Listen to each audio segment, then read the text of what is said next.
quand il y a déjà question de menace envers une personne qui est en train de faire valoir ses droits, qui est en train de réclamer quelque chose qui lui est dû quelque part. Parce que s'ils ont passé le test et qu'ils ont réussi, et que pour eux, c'est dans leur droit d'être recrutés par les services du ministère de l'Éducation nationale.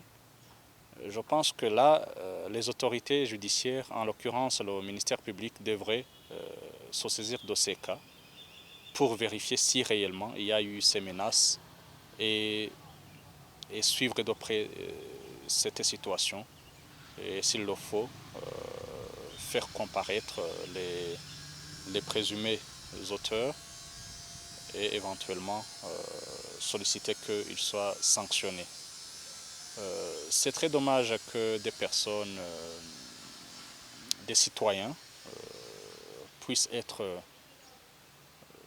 menacés ainsi, alors que c'est de leur droit de procéder à des réclamations s'ils trouvent qu'il y a quelque chose qui ne va pas. Encore qu'ils sont passés par les voies officielles, les voies qui sont recommandées pour réclamer.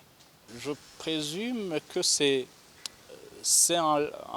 comment dire, dans la ligne droite de ce que le président de la République lui-même a condamné dernièrement, quand il a dit que voilà, presque dans tous les secteurs, il y a des problèmes. Il manque de gens qui soient réellement motivés, compétents pour justement travailler pour le pays. Et je pense qu'il faut inscrire cela dans la même logique pour dire que c'est peut-être des gens qui pourraient avoir été corrompus par d'autres qui sollicitaient justement ces places.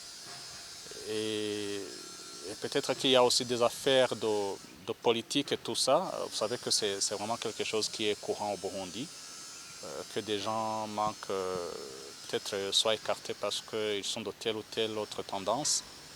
Donc tout cela, je pense que ça pourrait être une ou des explications pour ce qui est arrivé.